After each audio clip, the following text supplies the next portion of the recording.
자, 안녕하세요. 붓다로드 삼국유사 지금 의회편 의상 정교조를 하고 있습니다.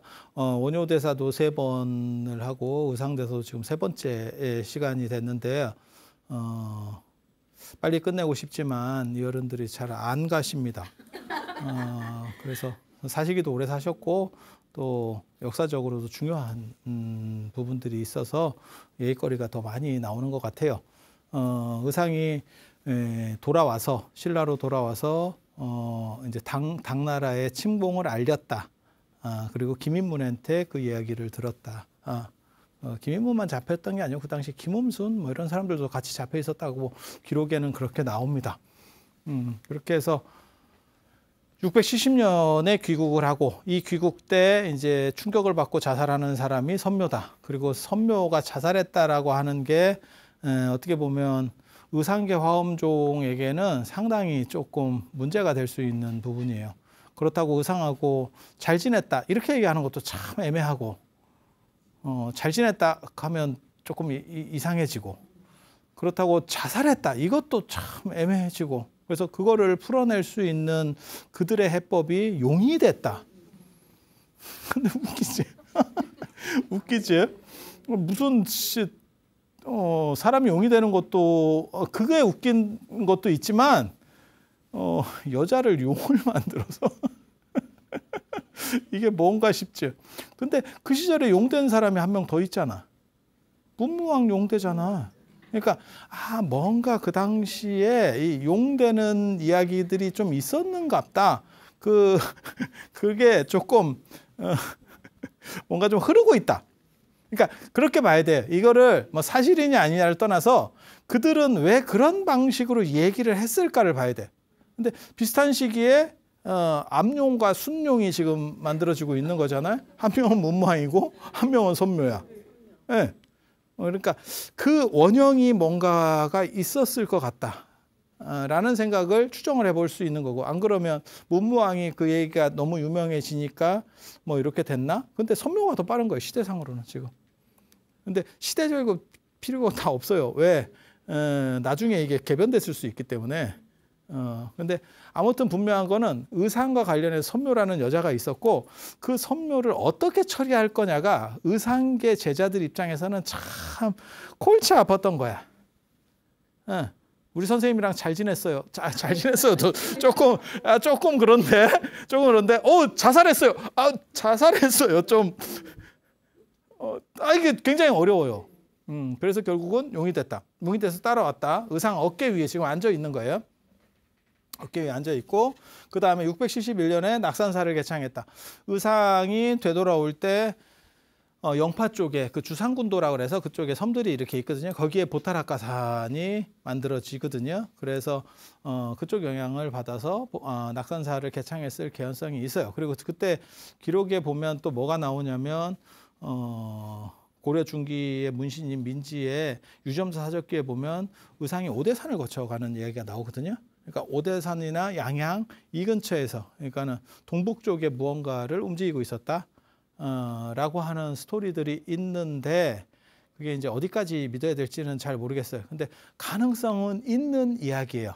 단 이 연대는 절대 아닐 거라고 생각을 합니다.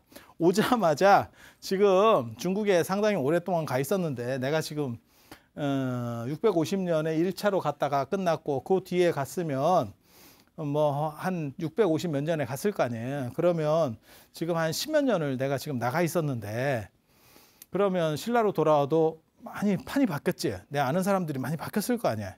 그러면 그런 사람들을 좀 만나고 뭐 이렇게 해서 어떻게 보면 내가 새로운 불교를 배워왔으면 그 얘기할 거리도 있고 어쩌고저쩌고 하다 보면 그게 1년 금방 가요. 근데 그때 내가 동북 쪽에 갔다 오겠다. 야, 그 쉽지 않다. 쉽지 않아. 그래서 저거는 분명히 아마 더 뒤의 일, 가능성은 있는데 더 뒤의 일이었을 거다. 뒤의 일이 낙산사 쪽에서 이제 자기네들의 비중을 높이기 위해서 의상대사가 귀국하자마자 우리 낙산사를 개창했다라고 약을 팔았을 거다. 대산 오만진신조에 보면 오대산에도 똑같은 이야기가 나오거든요. 자장률사가 오자마자 오대산을 개창했다. 라고 얘기하지만 동선상 전혀 불가능하다. 그거 제가 처음으로 그런 얘기를 했거든요. 이거는 있을 수 없는 일이다. 이런 걸 제가 논문으로 썼었는데 여기도 비슷한 얘기예요. 그러니까 낙산사나 오대산이나 다 그게 예전에 명주 지역이거든요. 통일신라 시대 때 명주로 바뀌었는데 이때는 하슬라, 하솔이라고 할 때인데 그 지역에 어떤 문화 코드가 있는 거예요. 그리고 그 사람들은 변방이었기 때문에 정통성을 주장하려고 하는 경주랑 어떻게 보면 조금 우리는 경주 정도까지는 아니지만 2번지로서의 무언가를 해보고 싶은 강렬한 열망이 있었던 것 같아요. 그래서 저런 식으로 왜곡을 하는 거예요. 그리고 나중에 이제 범일국사도 통일신라 말에 중국에 가서 올 때 해로로 오기 때문에 아마 관세음 보살 신앙을 또 영향을 받게 돼요. 그때 이미 중국은 관음 신앙이 팽창하면서 의상대사 같은 경우는 통일 초기 사람이고 그 다음에 이제 범일 같은 경우는 신라 말이거든요. 끝에 통일신라 말. 그러니까 몇백 년이 흘러가는 사이에 중국의 관음 신앙이 비대해지면서 이제 인기가 커지니까 비대해지면서 정취 신앙까지 연결이 돼서 지점을 내고 있었고 그래서 범일은 낙산사의 정취 신앙을 이식시키게 되는 그런 식 구조들이 나온다더라 라고 하는 얘기도 전에 잠깐 해드렸었고 그리고 676년에 보면 조정의 뜻에 의해서 부석사를 창건했다. 영주 부석사. 왜 조정 이런 구절이 굉장히 중요해요. 이게 국가의 권위를 빌리려고 국가가 후원했다. 그 얘기를 쓰고 싶은 표현도 있었을 거야. 그런데 국가가 그렇게 권위를 빌려주고 싶으면 황룡사를 쓰게 하면 되지. 아니면 황룡사 잘 못 들어가면 뭐 불국사 같이 큰 걸 하나를 지어주면 되지. 왜 영주로? 영주는 불교의 그 유명한 이야기가 있어요. 부처님께서 그건 부처님이 약간 잘못 생각했다는 생각을 저는 하는 사람이거든요. 부처님이 돌아가실 때 쿠시나가라에서 돌아가시는데 인도의 쿠시나가르 부처님 돌아가시는 그 열반당 지금 있는 거기 돌아가시는데 그때 아난이 무슨 문제 제기를 하냐면 왜 하필 이렇게 거지 같은 데서 돌아가십니까? 총구석에서 돌아가십니까? 대도시에서 돌아가시면 좋지 않겠습니까? 라고 했을 때 부처님께서 무슨 말씀을 하셨냐면 여기가 총구석이라고 생각하지 마라. 예전에는 여기가 대도시였다. 라고 얘기를 합니다. 아니고요. 그 동네는 계속 총구석이었습니다. 오늘날도 총구석입니다. 그러니까 이게 총구석이냐 아니냐가 뭐랑 결정되냐면 교통로하고 결정이 돼요. 그래서 뭐 안 좋았던 데가 좋았던 데가 될 수도 있고 좋았던 데가 안 좋았던 데가 될 수도 있고 대부분 교통로입니다. 그러니까 예전에는 상주, 경주 상주 하잖아요. 경상도. 그 상주가 뜨는 게 교통로가 그쪽으로 상주로 열려서 그런 거고 나중에 일제강점기 때 그 길이 바뀌는 거죠. 그래서 상주가 날아가고 어디가 갑자기 뜨냐면 대전이 뜹니다. 큰 사찰이 있습니까? 없죠. 왜? 전통적인 큰 도시가 아니었기 때문에.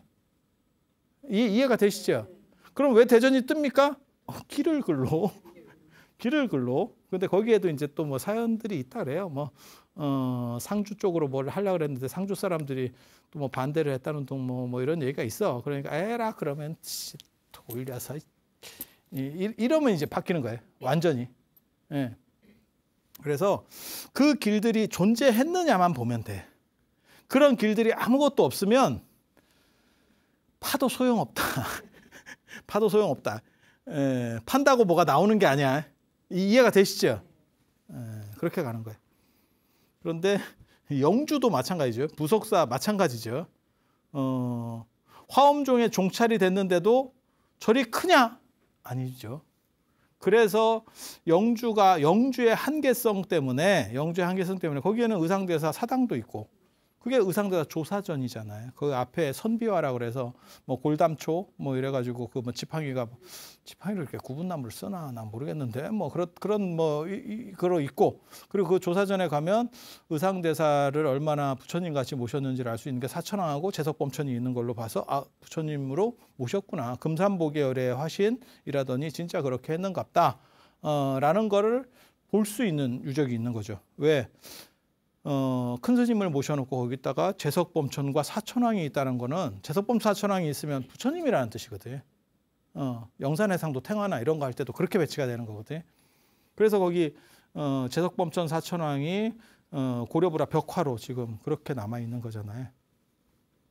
그래서 그렇게 대단한 의상대사가 주석하셨던 사찰인데도 화엄종의 종찰로서의 그 강렬한 위상을 가지지 못하죠. 그러니까 지금도 우리가 화엄종 사찰 이러면 제일 먼저 떠오르는 건 해인사 이렇게 떠오르면 정상입니다. 해인사 이렇게 나중에 이제 화엄 10찰 나올 때 보면 나오죠. 부속사 원주의 비마라사 비마라사 이거 폐사된 것 같고요. 해인사, 옥천사 들어봤죠? 미술산 옥천사, 범어사, 화엄사. 이 범어사는 잘 모르겠고요. 화엄사는 이게 구례 화엄사. 요거는 제가 논문 쓸 때는 이건 자장계가 통일신라 때 만든 사찰로 저는 그렇게 연기조사라고 하는 사람이 의상계가 아니고 자장계. 예, 자장계. 예, 그게 백지 묵서에 보면 그런 식의 내용들이 있고 의상계하고 화엄사상이 약간 달라요. 나중에는 이제 화엄종 절들 중에서 큰 거를 다 이렇게 아울러서 저렇게 넣는 거고 그걸 화엄 10찰이라고 그러는데 뭘 얘기하는지도 모르겠어. 10개도 안 돼. 예. 의상의 10대 제자는 나오거든요. 10대 제자는 쉬어보면 10명이에요. 1명, 2명, 셋, 넷, 다섯, 여섯, 일곱, 여덟, 아홉, 열. 화엄 10찰 얘기가 나오는데 하나, 둘, 셋, 넷, 다섯, 여섯. 이렇게 다 넣어도 6개. 당시에도 좀 잘 몰랐던 것 같고요. 오락가락. 저기까지는 큰 절이니까 넣어주고 나머지는 이제 서로 니냐 내냐 이러면서 하고 있었던 것 같아요. 그래서 10이라고 하는 그 숫자에 맞추려고 했었던 것 같고 원판부터 그렇게 있었다는 생각은 없습니다. 그리고 의상대사 당시에는 그 부석사 쪽에서 어떻게 있었던 것 같고 그러니까 약간 갇혀 있는 거예요. 그리고 부석사에 갈 때 그쪽에 약간 호족 세력 뭔가가 있었던 것 같아요. 그래서 의상대사가 부석사를 개창하러 가니까 거기에 뭐 도적들이 있고 뭐 어떻게 이렇게 그때 이제 선묘가 갑자기 또 이제 신통을 부려서 어깨에 있다가 이제 나와가지고 이렇게 바위를 들고 뭐 이렇게 그 부석이잖아. 그죠? 옛날 사람들은 그 뜬돌, 부석이 뜬돌이거든요. 번역하면 뜬돌을 다 신령하게 봐요. 왜? 바위가 이렇게 떠 있으니까 굉장히 신기하게 보거든요. 그렇게 나타나는 현상은 두 가지입니다. 하나는 풍화작용에 의해서 밑에가 지반이 약할 때 밑에가 깎여서 나타나는 현상이고 하나는 산 쪽에서 떨어서 굴러서 얹혀진 현상이에요. 제일 신기한 바위는 그렇게 뜬돌로 유명하고 전 세계적으로 어떻게 보면 가장 신기한 거는 중국 황산의 비례석. 진짜 이게 이런 비석 같은 게 이렇게 꽂혀 있죠. 이렇게 산에 가면 이렇게 딱 이렇게 박혀 있는 것처럼 느껴지죠. 야, 근데 이렇게 주변을 보면 뭐가 굴러서 왔을 거라는 생각이 안 들어. 그 주변에 없다니까. 딱 봤을 때 저 위쪽에서 이렇게 떨어진 거 아니야? 이런 생각들을 할 수 있거든요, 사람이. 근데 주변에 보면 아무것도 없어. 이거 뭐지? 이런 생각이 드는 거죠. 저렇게 이제 뜬돌에 대해서 약간 신기해하는 현상들이 있는 거고, 저 오대산 월정사에도 저 뜬돌이 있다니까.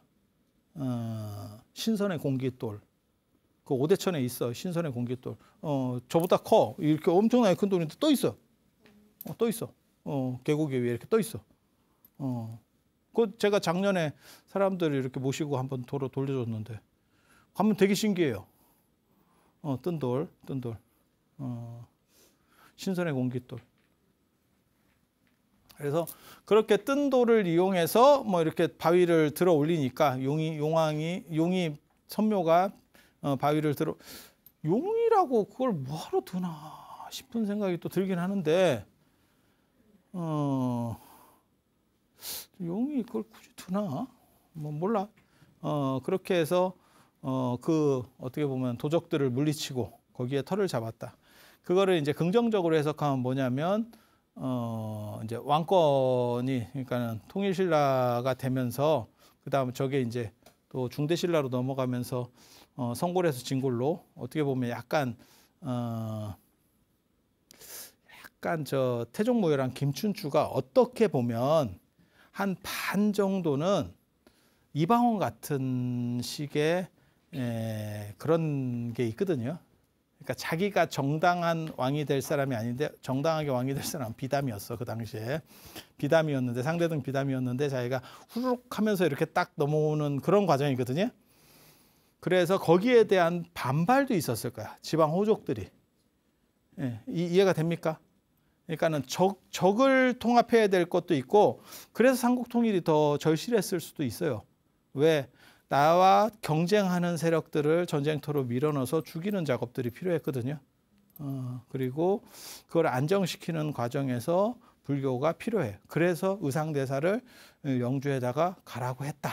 이러면 정권과 사이가 좋았다가 해석이 되는 거고, 그 다음에 너 같으면 사이 좋으면 영주로 가락하겠냐? 이렇게 하면 사이가 안 좋았다가 돼요. 똑같은 기록인데 이게 해석이 그런가? 이렇게. 그래서 부속사로 가서 저를 창건을 했고 여기서 제자들을 가르치게 되는 거예요. 그리고 선묘는 그 옆에 있고 뭐 그 있어요. 그 부속사 무량수전 그 앞쪽에 13m짜리 돌로 된 용이 있어요. 그게 부속사 법당 안쪽까지 들어가거든요. 진짜 그거 발굴 옛날에 했었어요. 근데 그게 만든 용이 아니고 용같이 생긴 바위 용맥이에요. 그래서 거기서 용 이야기가 나온 게 된 건가? 그게 선묘랑 연결되는 건가? 그러니까는 의상돼서 좋다고 따라다니다가 죽은 여인이 있었고 그 여인을 달래는 구조 속에서 그 부속사 원래 터에 있었던 용맥이 드러나고 그 위를 돋아가지고 부속사 무량수전을 만든 거거든요. 그래서 그 이야기가 섞여서 해소시켜주는 건가에 대한 생각도 해볼 수 있고 뭐 모르겠어. 모르는 이유는 자료가 많지 않아서 더 이상의 추적이 어려워요. 그냥 여기저기 막 이렇게 써보는 거야. 생각만 해보는 거야.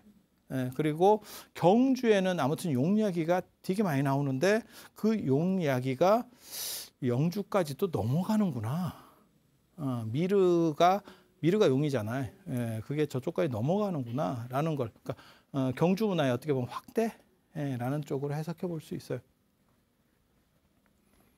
그리고 숭복사 법장 스님 이야기, 편지 이야기는 지난번에 해드렸고, 그리고 이제 제자 중에서 오진이라는 사람도 있고, 지통, 표운 이렇게 10대 제자, 누군지 잘 모르는 사람 많습니다. 그냥 그러려니 하면 되고, 이 오진이라고 하는 분이 하가산 고람사에 살았는데, 그 안동이에요, 안동. 안동하고 영주하고 얼마나 떨어졌을까? 그렇게 멀진 않아. 그렇게 멀진 않은데 가깝지는 않아. 그런데 하가산 고람사에 살면서 부속사에 등불을 켜줬대. 밤마다 손을 이렇게 늘려가지고 등불을 켰대. 그거 되게 재밌어요. 이게 도대체 뭔 소린가 싶은데 500나안이나 이런 데도 보면 팔 길게 늘리는 게 있거든요. 팔 늘린다는 얘기가 어디서부터 시작되냐면 주리반특부터 시작됩니다. 주리반특 이야기에 보면 주리반특이 형이 반특이에요. 큰 길. 그래서 엄마가 애를 낳는데 첫 애를 큰 길에서 낳대. 그래서 반특이야. 큰 길이야. 큰 길. 우리 식으로 큰 길. 신장로. 대로에서 난 거는 그나마 좀 애가 좀 괜찮아가지고 애가 머리가 굉장히 좋아요. 그게 반특이야. 반특.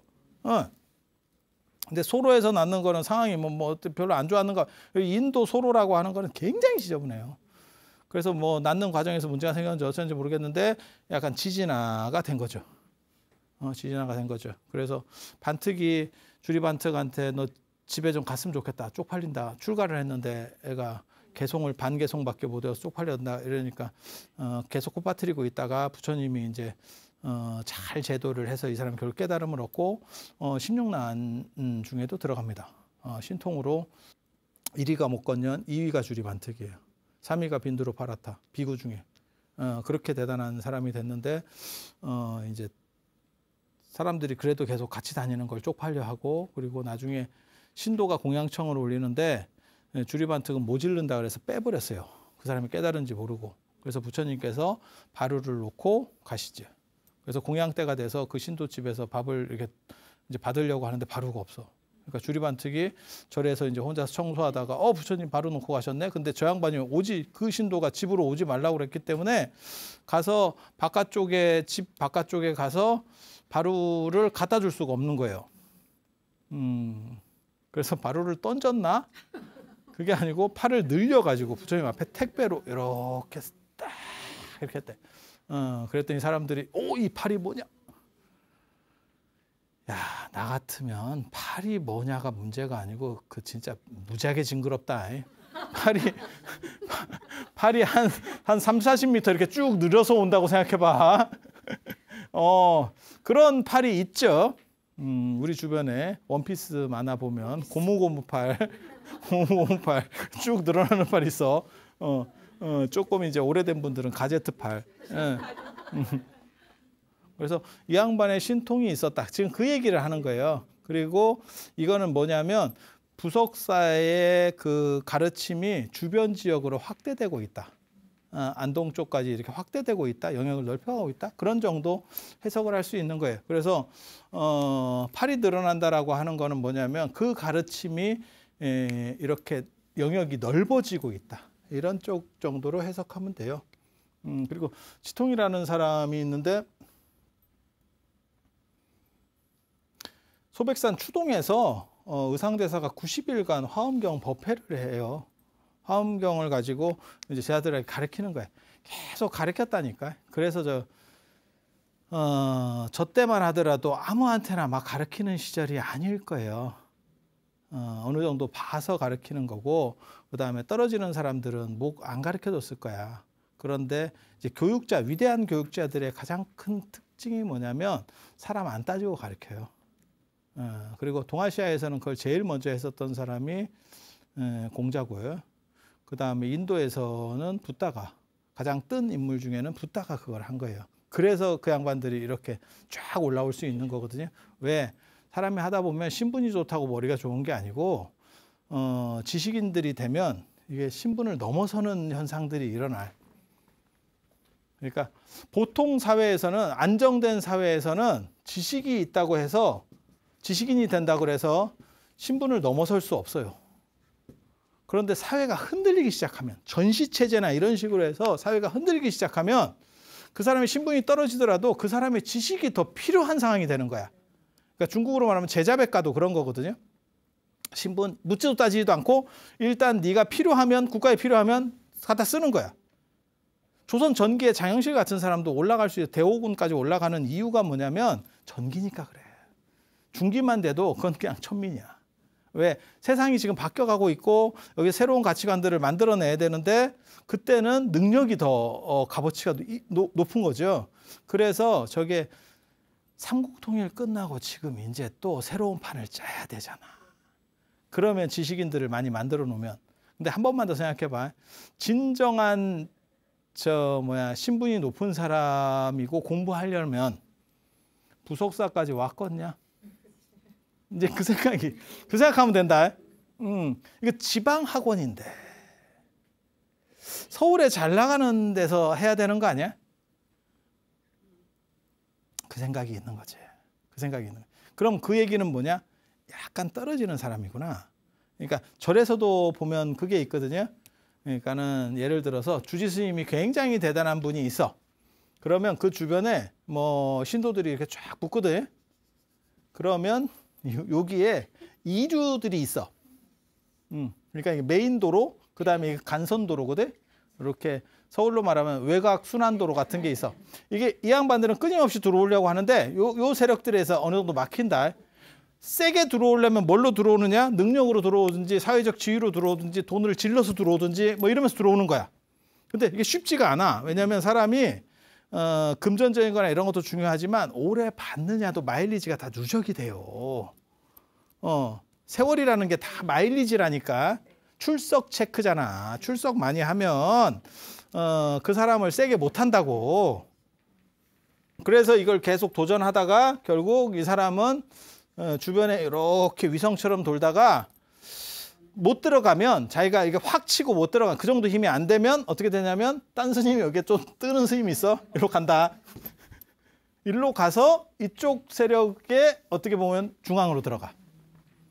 저거는 절만 그러는 게 아니고 모든 정치 집단도 그렇고 다 마찬가지일 거예요. 똑같은 방식의 시스템이 만들어질 거야. 그러니까 이 얘기는 뭐냐? 귀족이고 좀 신분 괜찮은 사람들은 다 경조 쪽에 있는 거고 내가 머리는 좋은데 약간 좀 흠이 있네. 물건으로 얘기하면 특별한 문제는 아닌데 전시 제품 판매 뭐 이런 거지. 약간 싸. 사용했느냐? 아니 그건 아닌데 사용한 건 아닌데 사용감이 있어. 뭔 얘기인지 알아듣겠지? 그러면 우리가 뭐 한 30% 깎아줄게요. 뭐 이렇게 나오잖아. 네. 그렇게 그런 사람들이 일로 오는 거지. 누가 공부 더 열심히 할 것 같아? 출신 성분이 좋은 사람이고 어느 정도 배경이 안정이 돼서 내가 황룡사에서 수업 들으면 굳이 공부 열심히 안 한다. 근데 부석사까지 오면 절치부심하는 거죠. 아, 내가 지금 메인으로 들어가야 되는데. 그 생각이 간절한 거야. 그러니까 공부를 받아들이는 힘이 훨씬 강력합니다. 그래서 저런 사람들이 어느 정도 체계가 딱 갖춰져 버리면 어떻게 되냐? 그 사람들이 복제해내는 거지. 그리고 자기는 그게 굉장히 중요해요. 우리 그거 있잖아. 닭 얘기할 때 부화된 닭은 그러니까는 어미닭이 부화시킨 닭은 그 알을 부화시킬 수 있고 그 다음에 공장에서 나온 저렇게 그냥 부화장에서 진짜인지 가짜인지 나도 모르겠어. 부화 능력이 없대. 그럴 것 같기도 한데 아닐 것 같기도 해. 모르겠어. 정확하게 모르겠는데 그런 썰이 있어. 근데 사람이라는 게 다 마찬가지예요. 그러니까는 교육을 받아본 사람은 체계적 교육을 받은 사람이 체계적으로 교육을 시킬 수 있어. 그리고 대충 하면 일단 편하다. 근데 자기가 그런 역량이 되느냐? 잘 안 돼. 잘 안 돼. 근데 저런 부속사 같은데 저런 산골에 살고 있으면 뭐 하겠어? 야, 공부밖에 더 하냐? 공부밖에 더 하냐? 공부하기 좋은 조건이지. 그러니까 어떻게 보면 학파가 만들어지는 거죠. 학파가 만들어지는 거지. 그래서 선생님이 저렇게 했을 때 글을 받아 쓰는 사람도 있는 거고 그 다음에 저 법성계 하나 남겼잖아. 법계도. 그거를 각 제자들이 주석을 해요. 나는 선생님한테 이런 식으로 배웠다. 이러면서 주석들을 쭉 하거든요. 그거를 다 모은 거를 법계독이 총수록이라고 합니다. 법계도 총수록. 그래서 그 책이 있어요. 책이. 그래서 의상 계열 같은 경우는 사실은 의상 자체의 어떠한 천재성보다도 그 사람의 됨됨이, 그러니까 인품적으로도 제가 보기엔 조금 꼬장꼬장했었던 것 같아. 전체 성향으로 봤을 때는 그게 경주에서 못 살고 영주까지 오는 이유기도 하고, 그리고 그게 이제 교육 쪽에서는 오히려 나았고, 그리고 저 때 이제 사이드에 있었던 사람들이 교육을 받으면 혼란한 시절에는 올라갈 수 있어요. 그리고 저게 소문이 나면 무슨 일이 벌어지느냐? 내가 신분이 좀 떨어져. 신분이 떨어져. 근데 저쪽으로 가서 교육을 받으면 제대로 빡세게 교육받기 때문에 필요할 때 내가 지원을 해서 어느 자리에 들어갈 수 있는 상황이 되는 거예요. 그래서 제가 그 얘기 하잖아요. 중국 불교에서도 이게 이해해야 될 부분이 하층민은 안 되고 평민보다 조금 높은 사람들이 출가하는 시절이 나는데, 그러니까 우리식으로 말하면 약간 사대부과들이에요. 근데 귀족 쪽으로 잘 나가는 사람이냐? 그게 아니고 좀 떨어지는 사람이야. 약간 떨어지는 사람들. 그런 사람들이 중국 불교가 잘 될 때 많이 출가하거든요. 그 이유는 그렇게 출가했을 때 위로 올라갈 수 있어요. 일반 사회 시스템 안에서는 절대 못 올라가. 그리고 그렇게 머리 좋은 사람들을 수용할 수 있으면 그 집단은 발전해요. 그게 화엄종이에요. 그리고 화엄종이 이제 안정된 뒤에는 그 초심을 잃어버리게 되는 거죠. 이제 화엄종이 주류가 되니까. 주류가 되는 거니까. 그리고 중국 화엄종 같은 경우는 어떻게 보면 원리 체계, 사상 체계를 중심으로 한다면 그걸 이제 법계관이라고 합니다. 중국 화엄은 법계관, 세계관이에요. 세계관. 세계관 중심이라면 의상의 화엄종은 성기설이라고 하는 거예요. 성기설. 성기설. 성기가 뭐냐면 불성현기라고 얘기할까?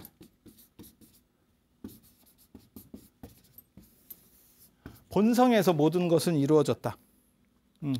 그 본체, 완전성이 나에게 갖추어져 있다. 성기, 성기설이라고 하는 거고, 그래서 내 안에 있는 것을 잘 함양하면 그것으로서 깨달음을 얻을 수 있다. 언뜻 들으면 세계관 쪽은 외적이고 이거는 외적인 거고 이거는 내적이에요. 왜 저런 차이가 나는지 아세요? 그러니까 이게 제가 설명할 때 조금만 여러분들이 생각을 해서 들으면 저게 쉬워. 금방금방 보여. 현수 법장의 현수종은 지배 이데올로기라고 보시면 돼. 그러니까 세상을 지금 주도하고 있는 거야. 그러니까 이 세상이 어떻다라는 거에 대해서 설명해야 될 필요성이 더 많고, 의상은 지금 동굴 속에 짱 박혀 있다니까. 근데 거기서 내가 배운 게 옳다라고 주장하고 싶은 거야. 그러면 본성의 모든 게 갖추어져 있다 쪽으로 가요. 이해가 됩니까? 현상을 인정해버리면 나는 쩔이라는 거를 내가 받아들여야 돼. 나는 주류가 못 되고 있으니까 지금. 그러면 어떻게 되느냐? 그걸 인정하고 싶지 않지. 그러니까 현상이라고 하는 것은 다 어떻게 보면 허상인 거고 본질은 내 마음 안에 있어. 그 마음만 밝히면 돼라고 하면 성기. 법장은 상황이 그렇지 않아. 법장은 밖에서 그걸 뛰면서 지배 이데올로기로서의 작동을 해줘야 돼. 그러니까 왕이 얘기하면 사회를 통합하고 어떻게 해야 됩니까? 라고 얘기하면 마음을 제대로 쓰시면 됩니다. 이런 식으로 받아치면 안 돼. 그러면 왕이 그럼 너나 하시고요. 이렇게 가거든. 그래서 세계관 같은 거를 딱 만들어서 그 틀을 가지고 서로 다 화합하고 융합될 수 있게, 그래서 국가가 잘 될 수 있는 이야기를 계속해서 만들어주는 거예요. 그게 현수 법장의 화엄종의 특징이라고 보시면 됩니다. 그래서 현수는 뜬 인물이고 현수종은 뜬 인물이고 의상은 응집돼 있는 거예요. 그래서 불교적으로도 봤을 때, 한국 불교 안에서 봤을 때 화엄종이 한국 화엄종이 약간 그 선종으로 넘어가기 쉬운 구조를 보인다라고 보시면 돼. 어떻게 보면 본체론 중심이었기 때문에. 그런데 제가 늘상 말씀드리는 게 있어요. 마음도 중요하지만 현상을 거슬러서 마음이 있을 수 있느냐에 대해서 생각은 언제나 해야 돼. 뇌과학처럼 우리의 생각은 다 전기 신호다 라고 보는 것도 위험하지만 마음에 매몰돼서 현상을 부정하는 것도 굉장히 위험한 생각이에요. 그 생각 때문에 동아시아가 결국 문명이 붕괴된 겁니다. 그래서 비율이 맞춰져야 돼. 그리고 그거는 한 사람 안에서 작동하는 원리예요. 그러니까 예를 들어서 젊은 애가 지금 성공해야 되고 뭘 이렇게 직장도 가져야 되고 이렇게 투쟁적으로 살아야 돼 라고 할 때는 어떤 세계관적인 생각들을 가지고 나는 할 수 있어라는 생각으로 가야 되고, 근데 막상 현실이랑 부딪히면 현실이 녹록하지 않아요. 누가 그 얘기 하는데 내가 진짜 그런데? 이런 생각을 했거든. 20대에 비해서 30대면 여유로울 것 같냐? 이런 거 있잖아요. 40대면 여유롭냐? 50대면, 60대면 여유롭냐? 그랬더니 사람들이 뭐라고 얘기하냐면 더 힘들어졌다. 20대보다 30대가 더 힘든 것 같고 30대보다 40대가 더 힘든, 40보다 50이 더 힘든 것 같고, 몰라. 한 70대 되면 좀 편해질란가? 60대니까 편한가요? 70대면 편해지나? 편해지나? 근데 또 뭐가 있냐면 일은 좀 편해질 수도 있는데 몸에 대한 문제도 발생을 하고 그리고 몸이 떨어지면 감정 조절이 안 돼요. 그래서 어른들이 짜증이 많이 나는 게 이게 체력이 안 돼서 그래. 예, 체력이 안 돼서 그렇거든. 그래서 세상이라는 게 다 마찬가지예요. 젊었을 때는 그렇게 투쟁적으로도 좀 살고 그런데 예를 들어서 내가 취업도 해야 되고 뭐 좀 해야 자신만만했는데 막상 현실이랑 부딪혀 보니까 돈도 없고 백도 없고 그래갖고 뭐 다 잘 안 돼 생각같이. 물론 뭐 완전히 뛰어나면 될 건데 부모님이 만들던 제조상의 결함으로 인해서 그렇게 뛰어나게 만들어지지 않았어. 야 뭐든지 뛰어난 게 한 가지만 있으면 세상은 살기 쉽다. 인물이 좋아요. 좋지. 뭐 몸이 좋아요. 그것도 먹어주는 거예요. 머리가 좋아요. 성격이 좋아요. 한 개도 없죠. 한 개도 없죠. 다 그냥 두루뭉실하게 갖추고 있는 거죠. 좀씩 이렇게. 그래서 현실하고 부딪혔을 때 그게 잘 안 돼. 라고 했을 때는 이 유심주의 구조로 해서 해소하면 돼요. 어차피 승자나 패자나 다 없이 결국은 다 본질적으로는 청정하고 100년 뒤에는 너도 죽고 나도 죽고 이렇게. 그러니까 그게 동시에 작동을 해야지 어느 한쪽만 확 작동을 하면 그러면 문제가 벌어져요. 그래서 그게 양시양비적으로 작동을 하는 게 가장 좋은 겁니다. 근데 동아시아는 자칫 잘못하면 유심주의 구조로 빠지기 쉽게. 그래서 마음이 중요한 거지. 뭐 형식이 뭐가 중요해. 제가 전에 그런 얘기 했잖아. 제사 얘기하니까 누가 부모님을 잘 모시는 게 중요한 거고 마음이 중요한 거지. 형식이 뭐가 중요해. 야 형식이 중요해. 형식이. 예에서는 형식이 중요해. 마음은 기본이고 그 다음에 형식이 중요한 거야. 왜? 결혼식하고 똑같은 거야. 결혼식에 그 마음이 중요하지. 마음이 중요한다고 결혼식 안 하고 혼인신고 대충 하고 살거나 청첩장에다가 7월 17일 날 결혼식해요 이래놓고 나는 16일 날 해야지. 미친놈이요. 그거는 그렇게 하는 게 아니야. 그거 다 형식이다. 그래서 잘 되고 잘 나가는 사람들 집에 가봐. 그러면 어떻게 되냐면 그런 결혼식 가보면 그게 착착착착 톱니바퀴처럼 맞아가. 그래서 그 두 가지가 논리적 충의가 다르다라고 얘기하는 거예요. 그리고 예나 객관적으로 서로 주고받는 데서는 형식이 더 중요해. 예. 뭐 조약을 하든 계약서를 쓰든 내 마음이 참 나는 절대 돈 띄어 먹을 사람 아니에요. 그러니까 계약서. 너 나 못 믿냐? 이랬다가 나중에 난리 난다. 할 거는 하고 갈 거는 가고 해. 그게 동시성이야. 동시성. 그래서 그 두 가지가 같이 적절하게 갔을 때가 사회도 발전하고 행복한 사회가 되는 거고, 안 그러면 너무 물질적으로 가면 모든 사람이 1등은 괜찮은데 피곤해. 떨어지는 사람은. 그리고 1등 스트레스도 있다니까. 그리고 너무 유심주의로 가버리면 사회가 발전하지 않아요. 그거나 그거나 똑같은 거 아니냐? 예전에 여러분들 그거 있었잖아요. 약속 한번 정하면 1시간 예사로 기다렸다. 전화가 있어, 뭐가 있어. 그냥 기다리는 거요. 가서 끝까지 기다리고 있는 거요. 예.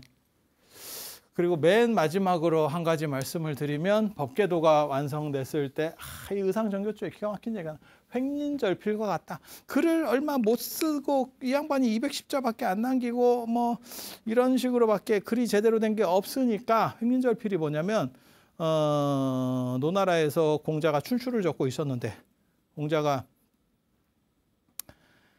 55세 망명길에 올라서 68세에 돌아오거든요. 13년 동안 천하를 주유하고 개고생하다가 상가집개처럼 해서, 그 상가집개가 사마천 사기에 나오는 말이에요. 그렇게 해서 이렇게 돌아와서 내가 역사로다가 정리를 해서 나의 몫을 다 하겠다. 세상을 바로잡겠다라고 했는데 기린이 나왔어. 기린이 나왔대. 기린이 사령 중에 하나거든요. 사신이 있고 사령이 있어. 사신이 있고 사령이 있어. 사신은 좌청룡 우백호 남주작 북현무. 그리고 사령은 봉황 기린이 들어가. 그래서 이게 약간 달라. 다른데 기린이 나타났다는 건 상서롭다는 거고, 기린이 뭐냐면 뿔이 하나인 일각수예요. 근데 중국에는 뿔 2개짜리도 있어. 그 그림이 이렇게 나오는데 뿔이 하나, 유니콘 생각하시면 사슴 같은데, 근데 그거를 들판에 길이 나왔는데 그거를 사람들이 두드려 잡아가지고 구워 먹고 있으니까 공자가 이런 무지랭이들과 같이 세상을 논할 수가 없다라고 해서 더 이상 쓰던 글을 껐고 펜을 껐고 절필했다라는 거 하는 거예요. 절필. 그게 횡린절필이에요. 기린이 잡히니까 절필했다. 그와 마찬가지로 지엄 스님이 돌아가시니까 그걸로 더 이상 의상은 글을 쓰지 않아. 이거 방어기제 피는 거예요. 왜 의상은 글을 쓰지 않았는가? 78세까지 살았는데 210자를 쓰고 버텼다는 거는 진짜 놀라운 거예요. 저 정진세계는 도대체 뭘까? 진짜 참 그렇지. 그렇지. 그리고 그게 문제가 된다라고 제자들도 생각을 한 거예요. 그래서 글에 뭐라고 써놓은 거냐면 스승이 돌아가시니까 더 이상 글을 쓰지 않는 것은 공자가 기린이 잡히니까 기린이 죽으니까 글을 쓰지 않고 절필한 것과 마찬가지다라고 하면서 방어기제를 또 펴준다. 그러니까 이 의상정교조 안에 그 제자들이 선생님을 어떻게 해서든지 방어를 해주면서 끌어올리려고 하는 아주 여러 가지 요소들이 들어있어요. 그래서 오늘 이 정도 얘기하고 다음 시간에 승전총루, 의상대사와 연결되는 법장과 의상을 연결시켜주는 사람이거든요. 그 승전법사의 이야기를 하고 그 다음에 사복불언, 원효랑 교류했었던 사복 이야기 해드리고 그 다음에 현유가 해화엄이라고 육아 이야기하고 황룡사 화엄 이야기 뭐 이런 이야기 조금 해드리고 의회편 마칠 수 있도록 하겠습니다. 자, 들어주셔서 감사합니다. 감사합니다.